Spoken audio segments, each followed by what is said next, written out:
boys and girls, students of Buddhist Sunday School, parents, grandparents, teachers of Buddhist Sunday School, and youth members. Good morning. May you all be well, happy, and peaceful. Today, we are going to have a very simple lesson, very suitable for the young ones. So dedicated to Buddhist Sunday School. Even the Dharma class students can follow. Now, the title of this presentation is Life Lessons from 6 Aesop's Fables. Now, life lessons are very important for all of us in order to live happily, peacefully, and wisely. And you can say also Dharma teachings from 6 Aesop's Fables. Now, I've done quite a number of Aesop's Fables, The Boy Who Cried Wolf, and then many others. But now we are going to do it this way. We are going to take 6 very famous, well-known Aesop's Fables. Only the summary of the story is given. And then also the important life lessons we can learn from these Aesop's Fables. Even though they are just stories, legends, not true stories, but they teach us a lot of good moral values and life lessons that will help us in our life. So that's why, Aesop's Fables are very famous all over the world. A few hundreds of them, more than 500 of them. So we have a selection of 6 for today's presentation. Now, the text of the presentation, the PowerPoint, are in English and Malay. But the narration, comments, and explanation all are in English. So what we're going to do is going to go over each of the 6 fables, or read the text and explain and comment to you, and also discuss the life lessons and Dharma involved, right? So before we launch the PowerPoint, let me check the setup to make sure it is okay. All right, the the check shows that it is all right. So now let us now launch the PowerPoint. All right, the visual.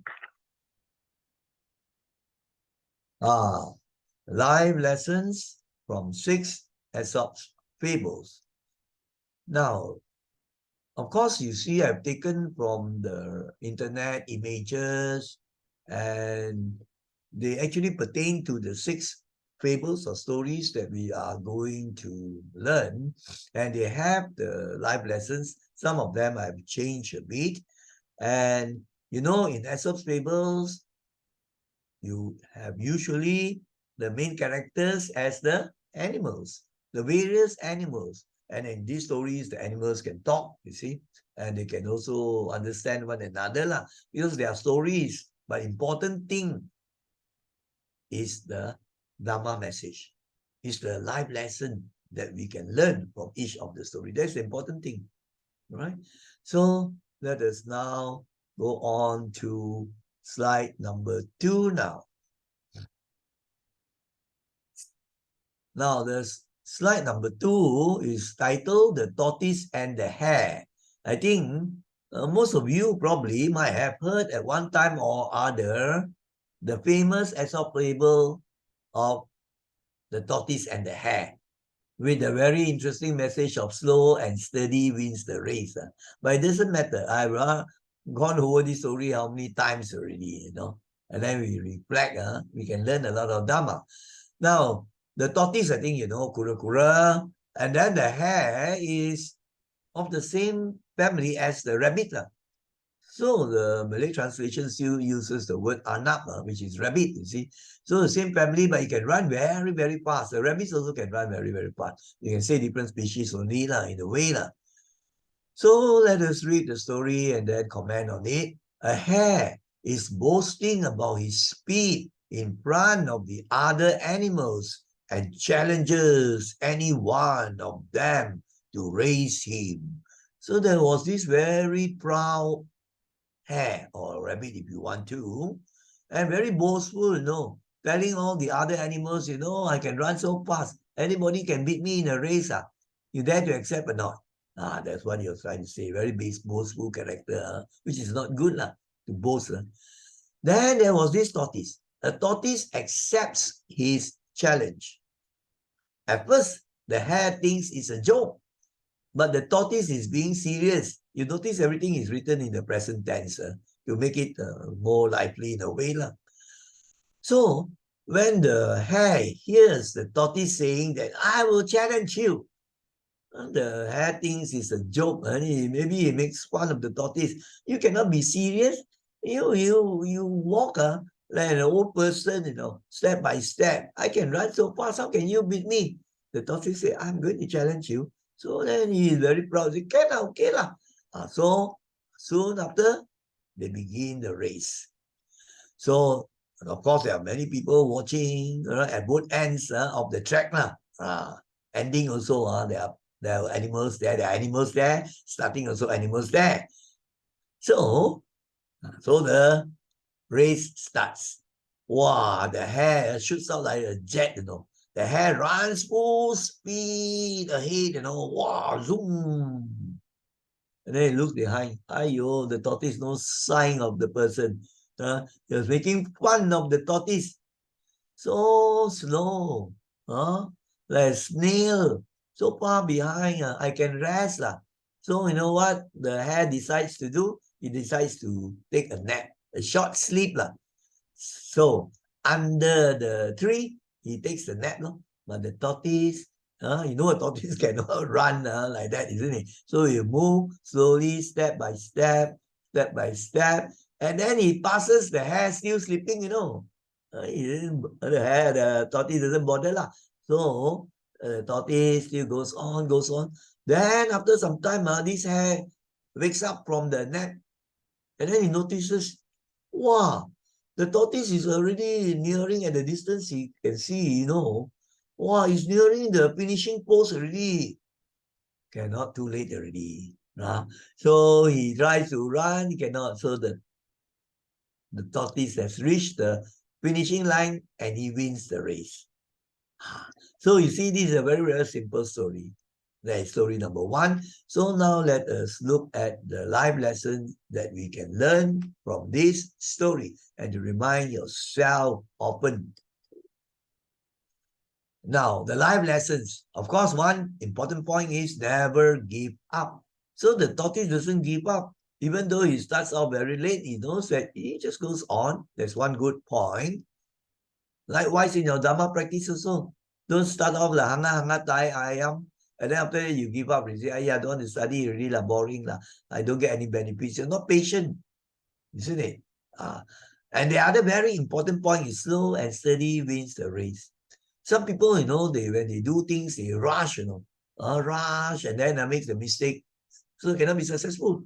But the wise person is very steady, right? Slowly, gradually.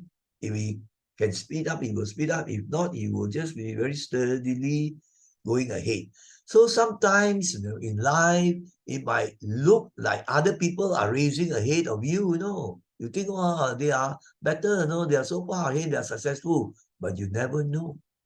You never know what obstacle, what halangan, what hindrance could stop them, So if, wow, they overwork themselves and then they earn a lot of money. But then one day the person falls sick, terribly sick, due to overwork and lack of rest. And you very steadily, you can achieve the success that the person now cannot get it already because so sick, isn't it? So you don't know people's problems. So you just follow the principle, study.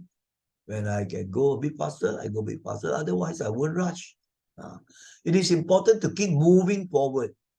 And one day, you will get there. You must have the patience.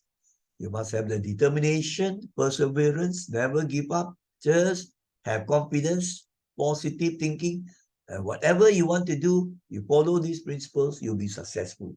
And likewise also in the Dharma practice. With patience, determination, and then perseverance to persist on and on, never give up. One day, you become enlightened. Arahan. So that's an important message from this very important Aesop fable, the tortoise and the hare. Now let us look at the second one, which is slide number 4, right? Slide number 4, and it's entitled The Ants and the Grasshopper. In Malay, it's called Semut dan Belalang. Of course, you can even see the picture if you don't know what a grasshopper is like. Ants, I think you know lah, semut. Because these are animated cartoons, figures. Because of course the ant cannot play the guitar or whatever, or violin or whatever. But it's just pictures. Here you can see these two, the main characters. The ants is the leader, and then you have the ant here, and then you have the grasshopper. Grasshopper green in color, right? It can fly. So now let's read the story first before we learn the Dharma lesson. A grasshopper spends his summer singing and dancing, while a team of ants have worked hard all summer collecting food for the winter. Now you can see the contrast or the difference in the attitude. The ants are, very hardworking. You always see them very busy. That's why we don't say as busy as a bee or an ant. So this grasshopper is a happy-go-lucky type. So he doesn't want to work much. So he take the food, he eats certain types of grass or, plants and so on. And then all the time in the summertime, what he does, he will sing and dance. And he notices that these ants are always busy, collecting food. He is wondering, stupid fellas, collect so much food, you can't eat so much. But actually, these ants, they are wise, they know winter will be coming and there will be, short of food. So they already collect the food and store up. So this stupid grasshopper doesn't understand why the ants work so hard. He said, come lah, enjoy yourselves. But the ants just keep on doing their hard work and collecting the food. So, after summer, you have the autumn, not yet winter yet. Autumn, you still have some plants and so on. So the grasshopper can still eat lah. But when winter comes, even in that place, you have snow, it's cold, and you can hardly get any food. All the plants and so on covered with snow. They are like sleeping, going for rest already. Wow, then the grasshopper finds himself dying of hunger, no food around already, and he in his home got no stored food. But then the ants have a lot of food stored up in their nest, so they can eat the stored food that they have worked hard to get during the summer, so they can survive. Then this grasshopper only understands why the ants were working so hard before lah. Of course, the story ends like this, but actually I can add the story to have a good point. The ants, they are, very, very, these ants are very compassionate, metta. They say, okay lah, you have no food, you come to our nest, we have some food for you. The ants, even though, the grasshopper had insulted them, but the ants still forgive them. So the grasshopper managed to go to the nest and then eat some food and he really is very grateful to the ants. Then he say, I've learned my mistake. I will never make the mistake again. That's something good. You will make mistakes, then you acknowledge it, apologize for your mistakes, and then move forward with the positive thoughts and positive attitude and so on. That is the way. So this is, now you can have a look at the translation from Google Translate. Then after that, we go on to the next slide.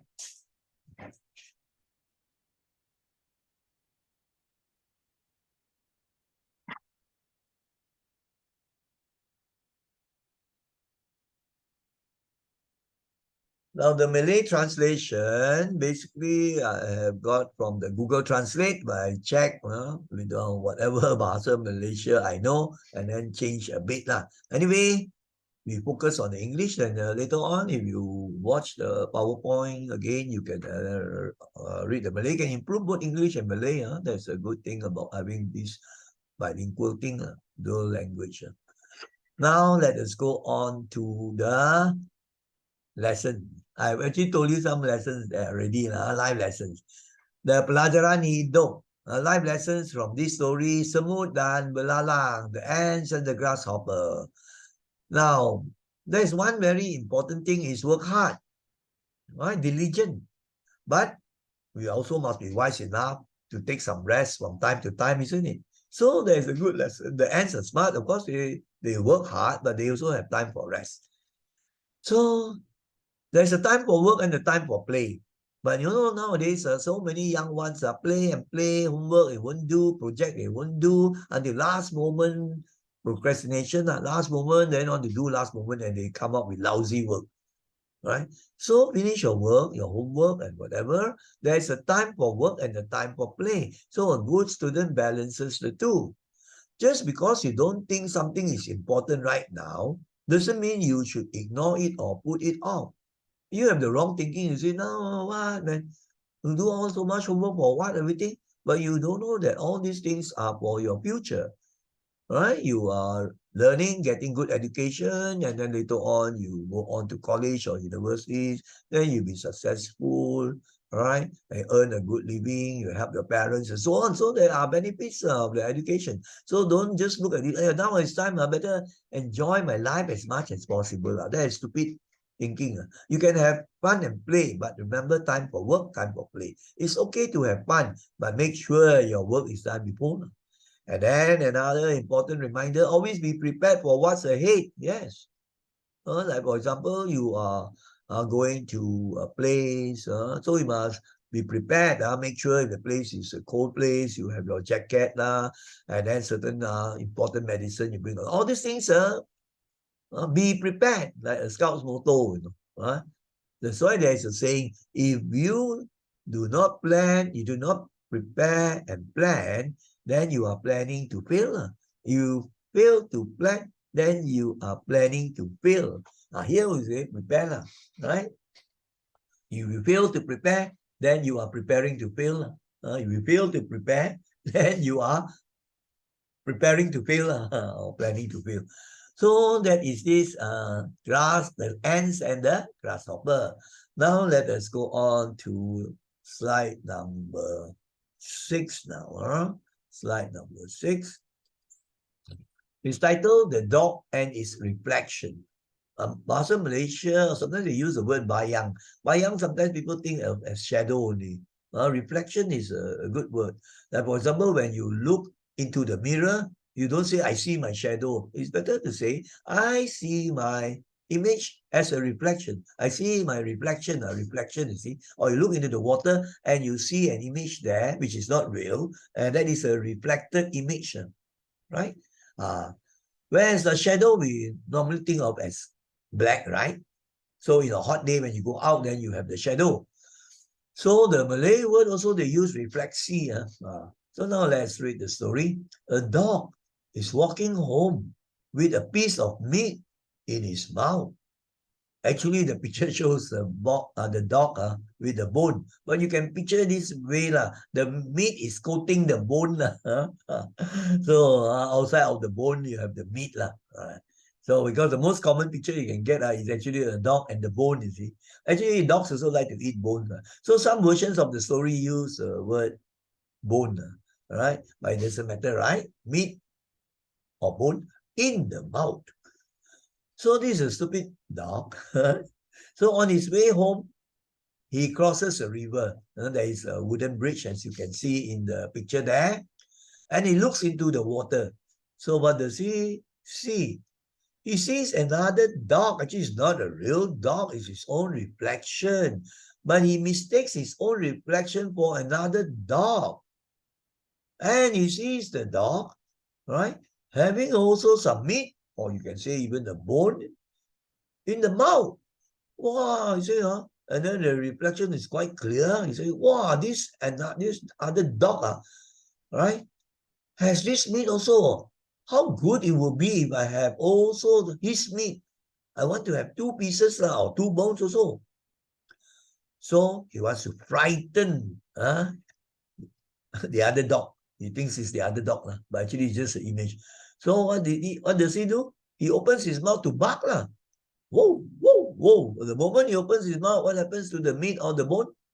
Falls into the river. And the current, the water current sweeps the meat, or he sinks down and never found again. So the poor dog has nothing to eat, right? The bone or the meat, whatever you want to have it, is lost. Maybe at the depth of the river already, cannot get. It's a very, very simple story, but it teaches us important lessons. So we are going to look at the life lessons in the slide number 7. So we look at the slide number 7. The dog and his reflection. So ekor anjing dan refleksinya. Life lessons, pelajaran hidup. Now, the important thing is be happy with what you have. Do not be greedy. That's the most important lesson. Do not be greedy. You should count your blessing that you have something to eat already. Be happy with what you have. So if you are greedy, then you have to face the bad consequence later on. So it's very foolish to be greedy. And this applies not only to young ones, no. Today also you see so many adults very greedy also. Scams, con men, and then makan suap, corruption, because they are greedy for more and more money. And then many other people, poor people suffer because they have been cheated, right? So it applies to all, no. Foolish to be greedy. One day, something bad will happen to you. Everyone wants more, isn't it? So inside you, you have that tendency, I want more. I want to be richer. I want to have more food. So you have to think. You have to watch the mind and cut the greed. Because there's this Mara pause asking you, hey, have more lah, more, the more the better, the more the merrier. This is the evil force that tells you this, to be greedy. That's inside inherent in every one of us. So we must be careful. Don't be tempted by, they call it the devil. It's actually the evil force. Of course, we always strive to be better lah. It doesn't mean that, just I do a little bit enough already lah. No, you just do your best. Then you can, maybe earn some more, earn more in order to, make your family more comfortable to support. But there's a limit, right? There's a limit. Be careful. Some, they have a lot of money. The millionaire still not satisfied. Wants to be a millionaire. That is greedy. That is greed already. That's not good. So, of course, you it's not that you are greedy, but you just want to be better. Like, for example, you study harder so that you get better results. You don't have that. I don't want to be greedy for A's one. You're not trying your best. That is not the right way. You are complacent, right? So you say, I just do my best, right? And then I get it, I accept everything. So your mind doesn't have the greed.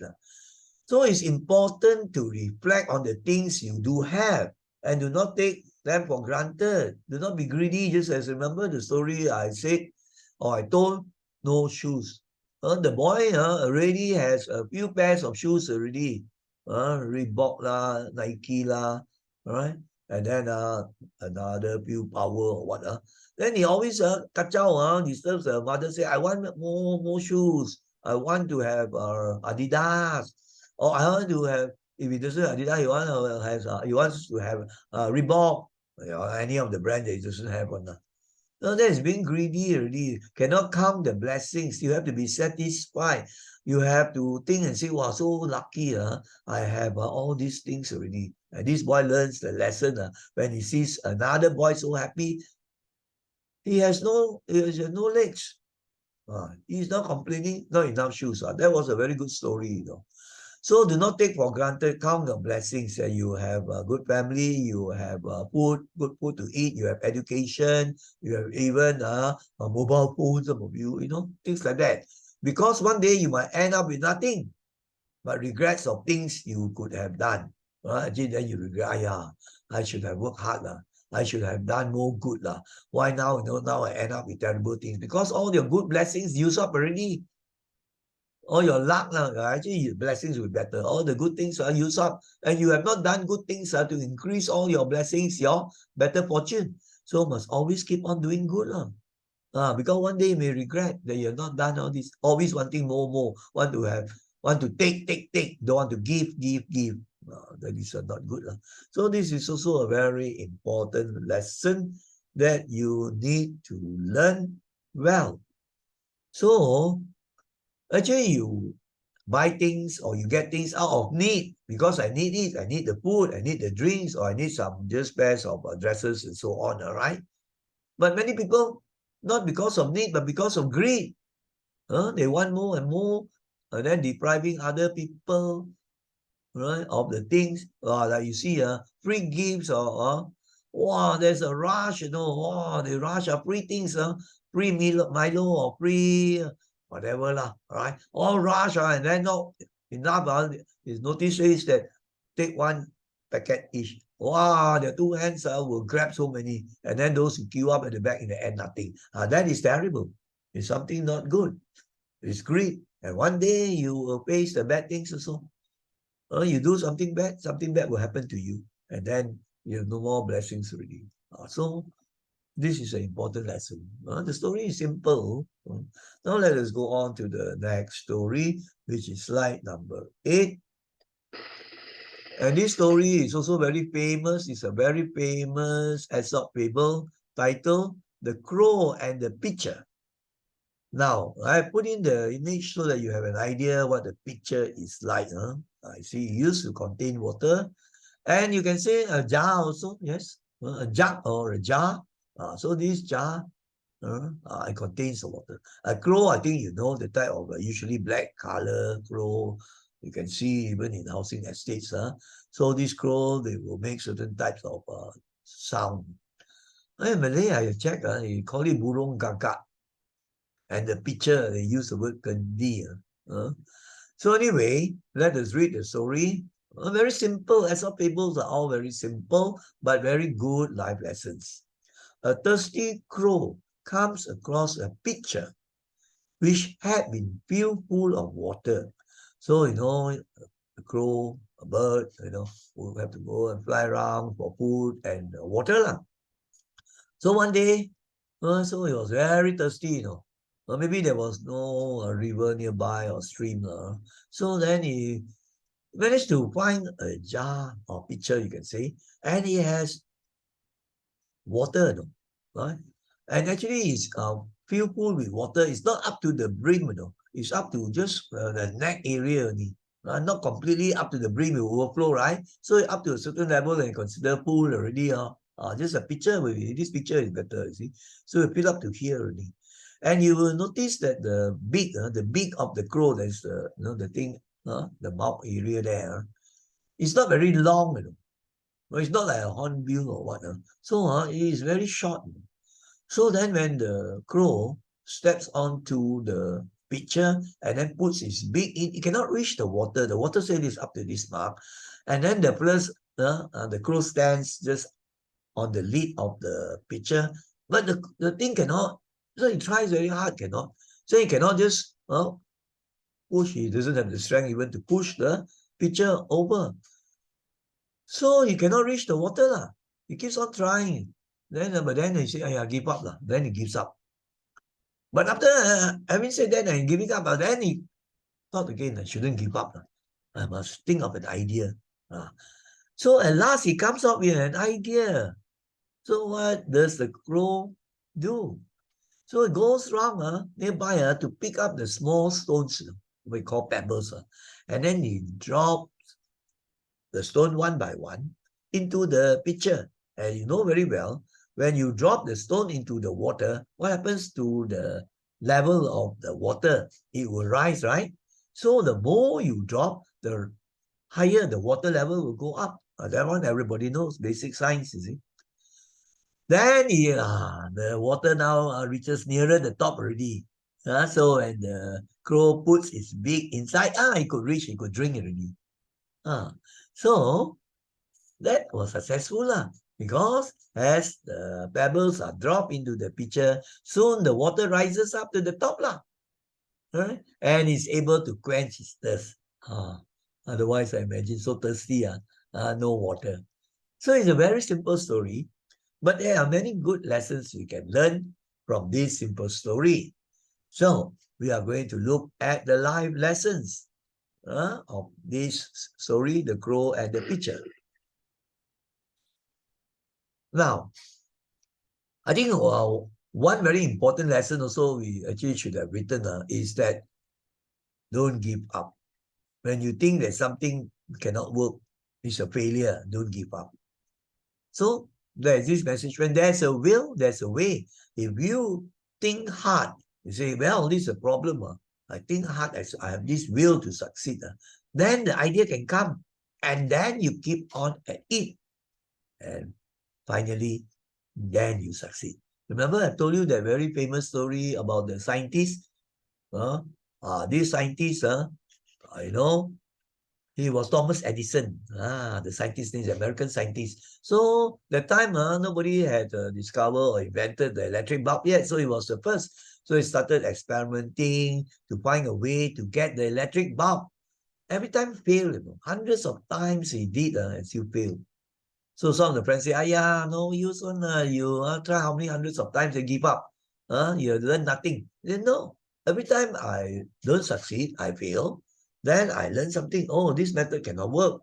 The principle is wrong. I learned so many things. And I never give up. I have a will to succeed. And he kept on up to hundreds of times he succeeded. And because of that invention, electric bulb, today you see, it's so common to have all electric bulbs and improve on that. They have improved on that. You have all the various style of lighting, colored one and things like that. But the one who invented the electric bulb is Thomas Edison. So the lesson we learn is little by little does the trick. So you find that some problems, you cannot be one shot, you solve completely the problem, but you do a little at a time. Like for example, let's say you find this compound very, very dirty. You cannot one shot remove all the rubbish and so on. Very tiring, right? So, but at least you do a little bit or whatever you can. And then maybe over a few days you finish the task and your compound is clean. And likewise also in Dharma practice, you want to do dana, right? Then you say, yeah, I'm very poor, I cannot afford, I cannot do all the excuses. Even if you give a little donation, 10 cents, 20 cents, little by little in the Dhammapada, the Holy Scripture, the things all become a lot already. Because the important thing is your heart. You have the will to do the good dana, you have a good dana heart, wanting to help. That is the important thing, even if it's a little thing at a time. So little by little does the trick, just as the crow drops in the stone or pebble one at a time. So when at first you don't succeed, try again. Never give up. That's a good principle. At first you don't succeed, I cannot reach, you want to give up. As the crow at first, it gives up. But after that, it thinks again, I should not give up. So persistence. Now, persistence means to keep at it. Endurance, to keep going at it, not to give up so easily. And is the key to solving any problem. Motivators have said, if you want to talk about one quality for success, and this quality is like a golden thread that runs through all the successful people. All the successful people, majority of them, all this, you find that this is the important quality, persistence. That means to keep at it, persevere on. Apart from diligence, you want to persevere on, you must be diligent also. So that's a very important quality. If your first solution doesn't solve the problem, think of another solution. This is another Dharma lesson that we have to reflect and think. Let the mind settle, be more calm, and then think of a way. And especially those who have read a lot and who have learned a lot from other people like the adults, the teachers, then you find the ideas come, so this way you ponder and think, wow, you find you never underestimate the mind. You can think of fantastic things. Then you get a solution to the problem, right? It's better to do that. They always have negative thinking, I give up lah. Then you just laze around, think of all the nonsense things. That is worse, to think of solutions. That is wisdom, right? And of course, you want to have ways of solving a problem. The best is Dharma.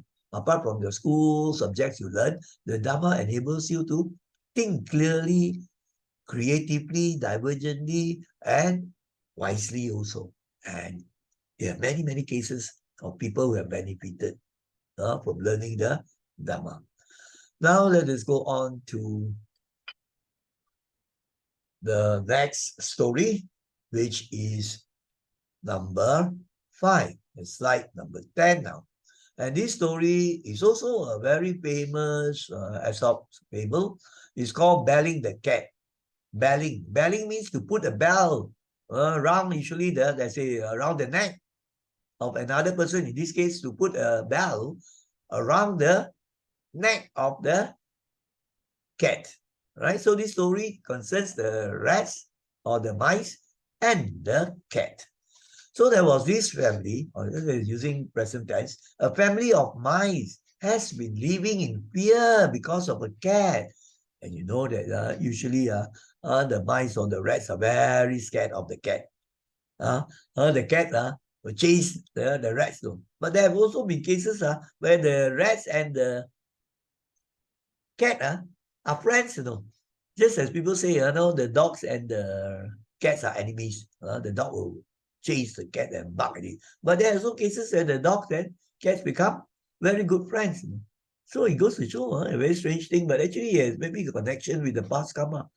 Past karma, maybe at one stage they were together, they were good friends. So now even though they are cats and dogs, they can become friends. So it's not true to say all cats must hate the dogs and all dogs must hate the cat. Not really true. Majority, yes, because of certain instinct or what. But there, are cases where you don't have this thing happening. So this mice in the dilemma, don't know what to do because always living in danger. And we don't know when the cat can come. So the rest say, suddenly the cats come, ayo, chases, so some of us may die. Become prey for the cat to eat. So one day they have a meeting. They come together, they discuss possible ideas to defeat the cat. And that is a good thing. When you have a problem, sometimes you discuss with your wise friends, all this, can come up with a solution. You have to listen to different ideas, right? You can't think of all the things. So after much discussion, one young mouse gets up to suggest an idea. And he suggests this. He says, come, let us put a bell around the cat's neck. So whenever the cat comes, then as it walks, the bell will ring, then we know we get a warning, then we run. In other words, this young mouse suggests that they put a bell around the cat's neck so that they can hear it when it comes or when it approaches. All the other mice, also, they can't really think well and lacking in wisdom. Otherwise, they won't be born as animals also, isn't it? So all the other mice agree, very, very good. Very, very good. If we have a bell around the neck of the cat, then we'll be safer. Whenever it's around, there will be the sound we know already at the distance, then we go and hide already. But there was a old mouse that is wise. There is a wise old mouse. Usually, you say the wise old man, because they have maybe more experience or things like that. The old man, he say, it's very good. The theory, the plan in theory, very good. But let me ask you, who is going to put the bell around the cat's neck? Isn't it? You want to go and put the bell around the cat's neck, you will die. The cat will eat you. So that's the story. So the end tak jadi also. That's the end of the fable, the story. It doesn't tell what happens next. But there's a very important lesson. I will discuss this in the next slide of the important lessons that we can learn from this story we call Belling the Cat. Aesop's very famous fable. Right? So let us now go on to slide number 11 now. It's called Belling the Cat. Right? Now, what are the life lessons? Now, of course, you have problems, and then we discuss and we suggest solutions, plans. But we have to ensure that these plans are workable, they are wise. Some people give stupid suggestions that cannot work one. It may even get you more trouble one. That is even worse, isn't it? Uh, so, so how to solve the problem? You must have wisdom. And as far as the human beings are concerned, we have to learn the Dharma. Then whatever problems, then you have wise solutions to the problem. Otherwise, you can listen to Tinkampus, people who are ignorant and they suggest ways which are sometimes very, very evil ways. I know, lah. Then you do this thing, then you can get a lot of money. Like scam, for example. Then is something wrong. Even though you may get money, lah, but it's the wrong way. So that is not allowed. Right? It will have a backlash, which means there will be a bad effect coming, you see. So it must be something wise, something righteous. Righteous means not morally wrong. And today, there are people who are intelligent. They can suggest ways, but crooked ways. As one example, to con people, to cheat people over the internet. That is terrible. So we reflect on these Dharma lessons or these life lessons. It is easy to propose the impossible remedies. Some people, talk and talk and suggest a lot of things. You can actually see this among many politicians. They promise this, promise that, but you know very well these things they cannot carry out. Empty talk. And then sometimes, it's something like empty vessel makes the most noise. They don't have the ideas and the intelligence and wisdom to carry out the project. They just suggest in order to win the election, right? So, of course, you have lots of ideas. It's good for problem solving. You must have ideas, but make sure that the ideas are wise ideas, morally good, and can work very well. So very important also, not only have ideas, but you must have the knowledge that this idea can work very well. Having ideas that work, that means the idea is workable. That is even better, isn't it? Just having all the ideas, suggest, wasting a lot of time and find that nonsense, stupid type of ideas. Whereas the brother suggests this and then explains how the idea can be implemented. What are some challenges? Of course, there might be some obstacle, but then what can we do in such a thing? Right? I want to overcome the flood. What do you do? Like if there's a problem. So these are the ways. So it is never a good idea to boast about an idea. So some people think they are very smart. They have all the ideas, but these ideas are not wise ideas, and some were still immoral ideas. So you must sort of know that it's going to work and you can explain to people.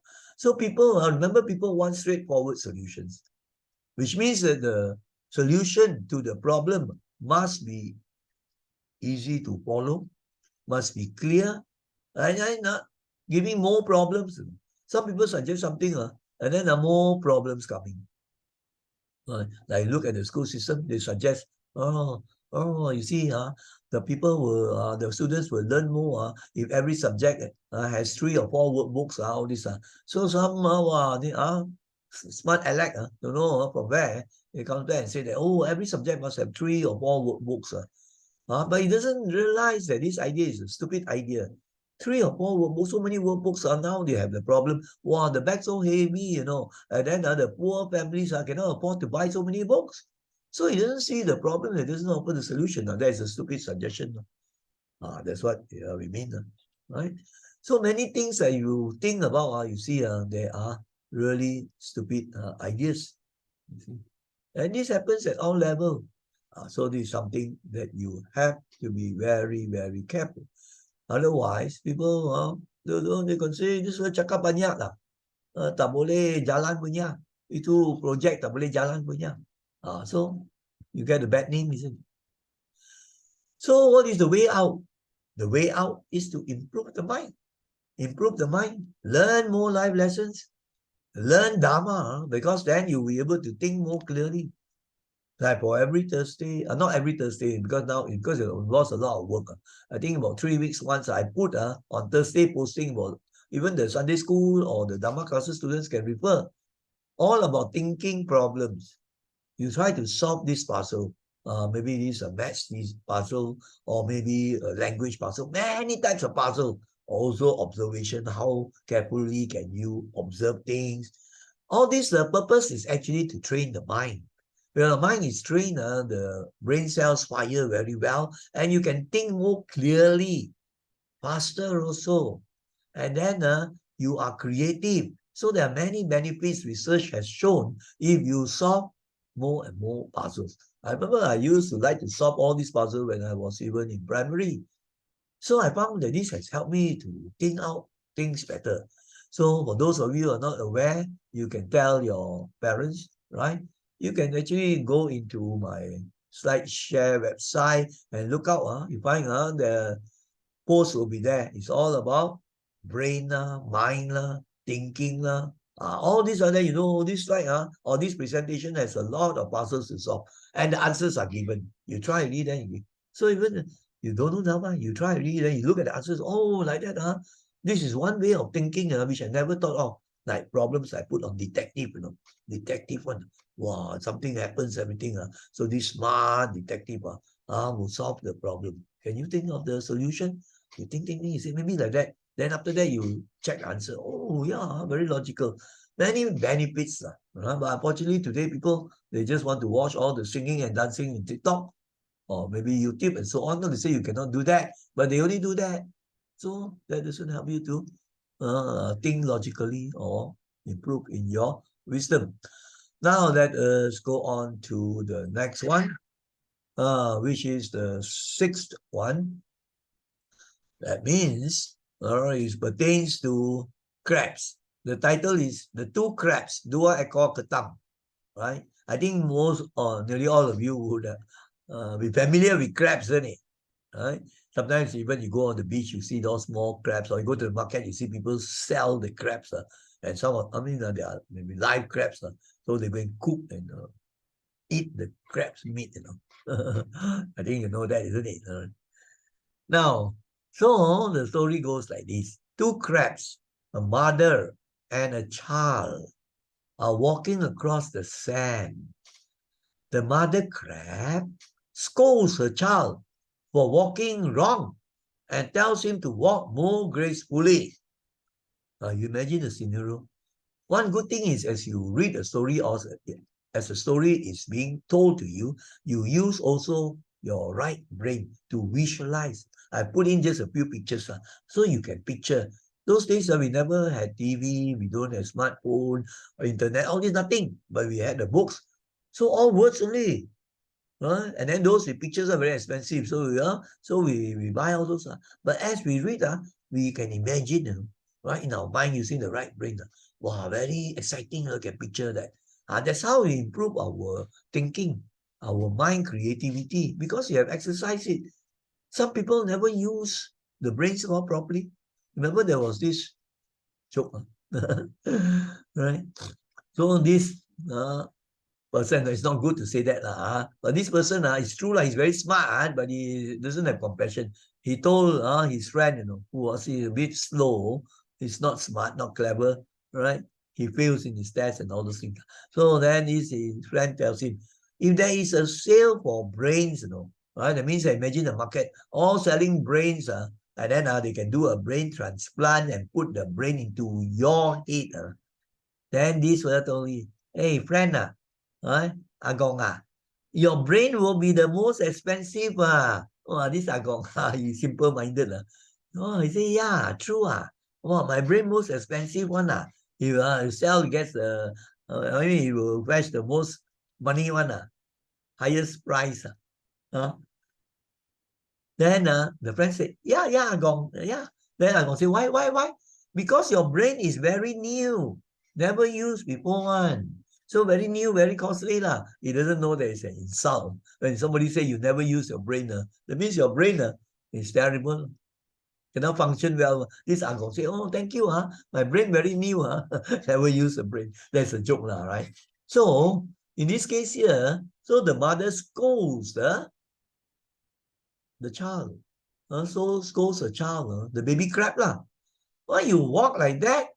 You see, you walk not graceful. A crab walks from the side like that, like a Bangkok like that, in a crooked line, They walk properly lah, walk gracefully. But the child explains, I don't know what to do, mommy. I don't know how to walk. properly. So can you please show me, explain to me how to walk? And the mother also cannot walk because of the nature of the crab to walk that way, isn't it? So the mother is unable to walk right herself. She also walking Bangkok, not in a straight line. So this you find this is a very interesting fable because it's happening in the world today. People talk. You should do this, you should do that, but they themselves don't do. You have a doctor, that will tell the patients, oh, you must not smoke. It's very dangerous, But then he is a chain smoker. He also smokes, isn't it? So you cannot teach life lessons or this if you don't set example. So this mother crab is ignorant, right? No knowledge. So it's the nature of the crab. Of course, this is an Aesop fable only. But in real life, the important lesson we'll see at the next slide, which is slide number uh, 13. Actually, it's the lesson following the fable number 6. Now, the two crabs, dua ekor ketam, and we are going to look at the life lesson. Exactly, the most important is lead by example. All right. So today, unfortunately, people cakap banyak, but you find their lives, oh, you must be honest, you must not be corrupted, but they investigate further, you find, wow, the plus corrupted are earning so much money in the wrong ways. So you cakap only. You want people to vote for you, or you want to cheat people, want people to believe you, so you cheat and all this. Of course, there's a price to pay. So you just tell. That's why you find, sometimes you say, this fellow talk banyak, but behind the fellow doing all the dirty things. So the best leadership is the way is by showing the example. Right? Like for example, you take refuge in the Buddha. So you want to follow the example of the Buddha's life. And the Buddha actually did all those things and is perfect in his conduct, perfect in his speech and everything, enlightened. That is a good example. You have confidence and you have to follow. So example is more powerful than precept. Of course, precept, people tell you, right, certain things must not do. But even more important is the person who is teaching you must show the example. Otherwise, the precept all meaningless. Just as one person, let's say, is being trained by a senior monk. But the senior monk, you find at the end, people lose confidence because the fellow cakap banyak the Dharma, but then behind the scene, the fellow doesn't follow the Dharma. So people lose confidence. Right? So nobody likes it when you ask them to do something that you can't even do yourself. You ask them to do an impossible task. You think people like that? They're just like this story lah. The child asked the mother, I don't know what to do. Can you please show? Cannot already. So in the real life, the fellow asks you, you have to do this, you have to do that. You must be like this, must be like that. But you yourself, you ask people, oh, you all must be helpful, when you have a gotong royong, you must do that, you must sweep, and then must carry. But then the students all watch this person, prefect, or maybe a teacher, giving all the orders, but then the person just stand aside, never even lifts up his hand to do some work. People don't respect you. I've seen teachers very good, they together with the students also. Right? They do the gotong royong work. So people respect you by example, by not just talking only. And then, there are people, even as I told you, they make unreasonable demands. You must do this, must do that. These are not practical one, though. So it's a good idea to be able to do that thing first. Then before you ask people that you yourself will trial, and then you do it, then you know that it can be it's workable. Otherwise, you feel very stupid. So now, if you ask people to do all the nonsense thing and you yourself cannot do, you will feel one day, you will feel a matter of time, you will feel stupid for making people do something that's impossible, just like this adult crab. Ask a crab to walk in this way, which is not in the nature of the crab, right? It's just like asking the dog, you take your food, sit properly, and then take your hands out, and then take the food using your hands. Don't just bend your head on the floor and then just use your mouth and eat.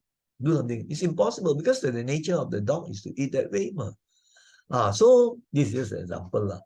So before you do, or before you ask somebody to do, before you want to teach something, make sure that thing is workable and you yourself also are doing it the best you can.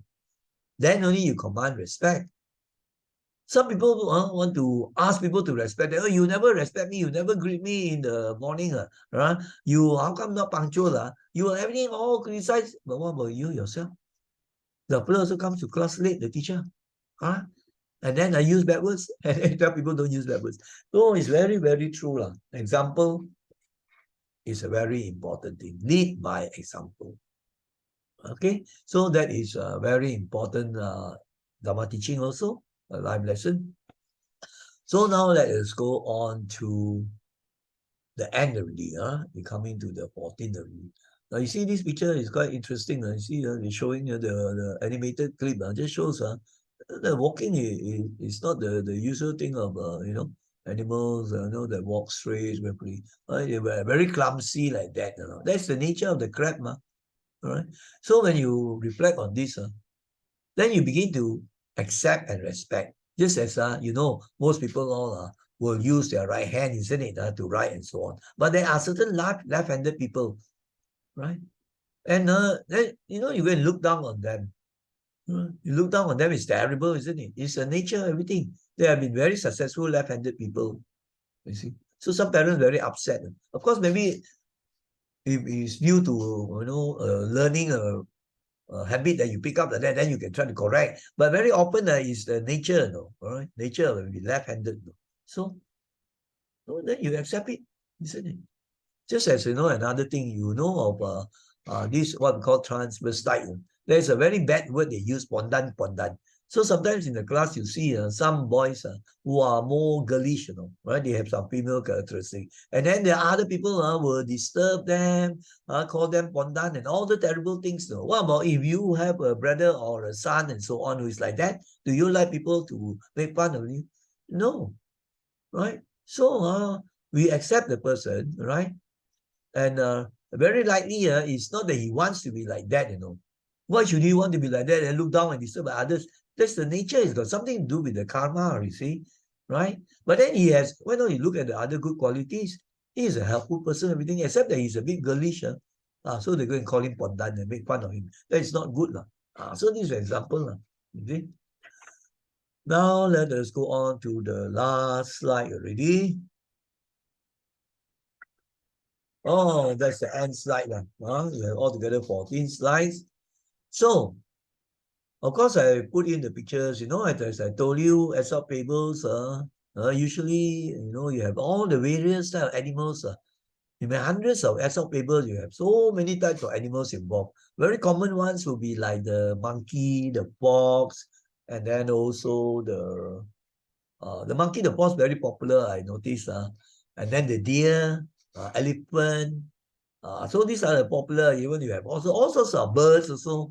Very creative, Aesop, the one who wrote all these fables, very creative. And important thing is the Dharma lessons. Just as you read story like Cinderella, Snow White and the Seven Dwarfs, Bawang Putih, Bawang Merah. Of course, these are stories only, but there are important lessons we can learn, isn't it? Like even Bawang Putih, Bawang Merah, which I put also in the internet, the story with the picture and explanation. Then we learn, you see, if somebody is so very self-centered, stingy, treats another person very badly, in the end, you won't be happy. The other person who is honest and patient, everything in the end. In the end, Bawang Merah married the prince and they live happily ever after. So the story is a story, but the message is important. So Aesop's fables teach many good life lessons. Certainly, right?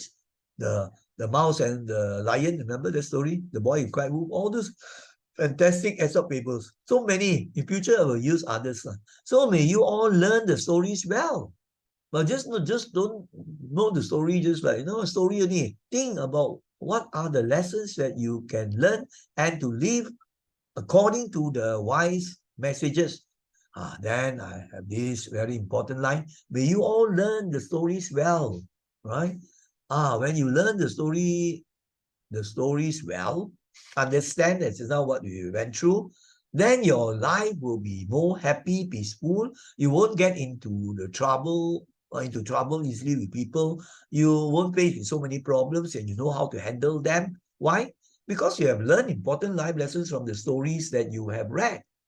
So you won't go and say, things that cause problems with others, and others may quarrel with you and even hit you. Or you won't do something that is immoral. In the end, you will face a terrible consequence, isn't it? That means you will do right action, moral action. So all these are lessons that you can learn. Or even the thinking, you think selfish thoughts lah, or greedy thoughts or hamsap thoughts lah. Then later on you come out in the words. And then after they come out in the action, all start with the mind, isn't it?